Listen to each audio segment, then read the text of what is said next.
윤석열 정부는 노골적인 편파 수사와 야당에 대한 정치 탄압을 즉각 중단하라. 윤석열 정부의 야당에 대한 편파 수사와 정치 탄압이 날이 갈수록 노골적으로 진화하고 있습니다.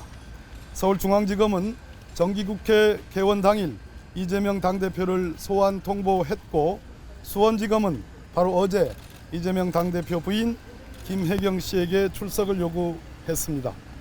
반면 윤석열 대통령과 김건희 여사의 사건은 줄줄이 불기소, 불송치되고 있고, 김건희 여사의 도이치모터스 주가 조작 의혹과 코바나 컨텐츠 불법 협찬 의혹, 장모 최모 씨의 양평 공흥지구 개발 특혜 의혹 등 윤석열 대통령 일가에 대한 수사는 면죄부를 준 듯 지지부진합니다.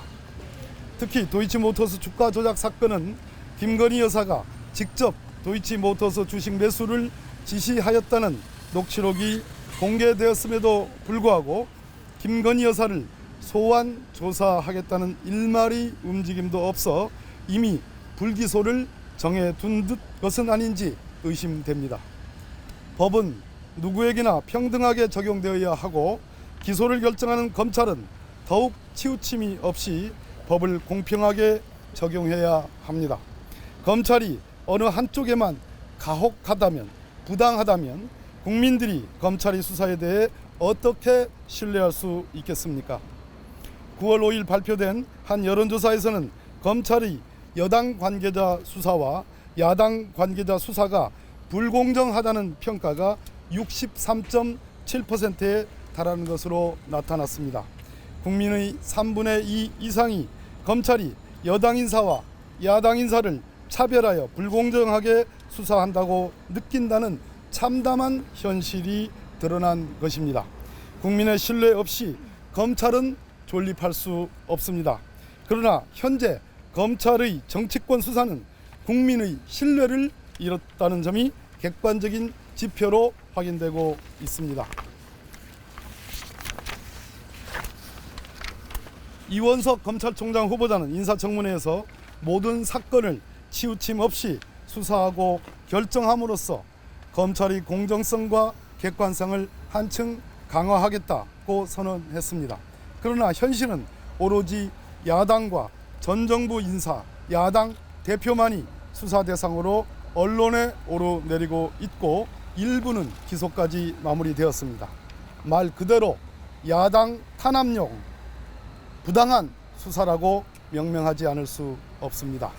지난 수사기소 분리 국면에서 검찰은 국민들 호주머니 속 1,000원짜리 한 장의 가치도 없었다는 가혹한 평가가 있었습니다.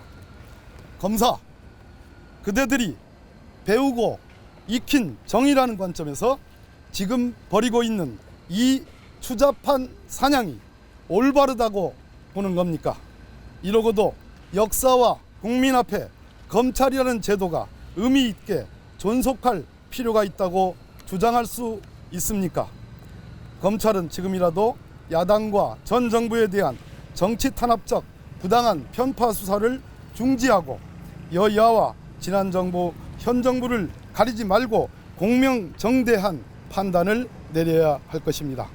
검찰 출신의 대통령과 그 가족이라는 살아있는 권력에 대해서도 눈치 보지 않을 수 있어야 검찰에 대한 국민의 신뢰를 다시 되찾을 수 있을 것입니다. 2022년 9월 8일 더불어민주당 윤석열 정권 정치탄압대책위원회 위원 일동입니다.